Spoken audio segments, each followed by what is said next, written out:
Na katika kubakia kwenye hayo masuala ya ndoa, kuna mwanamke mwingine ametuma swali lake, anasema kwamba yeye aliingia katika mtafaruku baina yake na mumewe na ikafikia hatua mpaka hatua za kuachana. Sasa huyu mwanamke anasema ndoa imemshinda na yeye akaamua kujihulu, akachukua ile mahari ya mwanaume na kumrudishia, lakini yule mwanaume hataki kuichukua ile.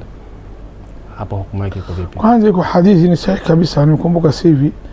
Mtume anasema al-mukhtali'at hunna al-munafiqat. Kina mama wanajikimbilia khulu ni wao ni mnafiki.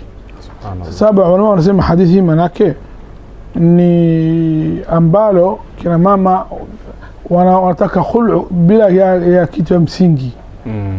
Sio hana kitu msingi kidogo tu, mimi nijavua na kurudisha hela yako. Kama ni sababu ibo ya msingi, sheria hajakataza.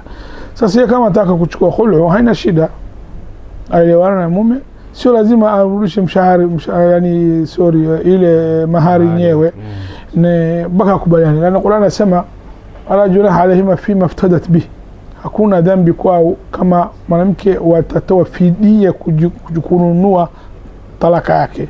Fidia Qur'ani anakusudia ni yoyote ambaye sio mahari. Kama mahari mume amekubali sawa, kama sema mtaka zaidi ya mahari sawa, lakini mwanamke ameachika ule anasema tumia mimi simtaki mume, ilikuwa kama mahari shamba, tunasema utamrudisha shamba lake.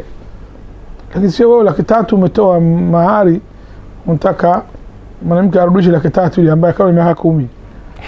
Kama yeye atakubali mwanaume hatuna shida, lakini kama amekataa yani kiasi yote ambaye mume ameridhika, maana ingia sema chukua 200,000 ile amtashwishi ile achukue ambe talaka, sio nzuri. Yani sharia hajaweka kauli sahihi kiwango maalum, lakini watu wanachukua kiasi. Mwanamke yule amerudisha shamba sawa, mahara yake ilikuwa shamba, lakini shamba kati kule ina thamani kubwa. Sahihi. Naam.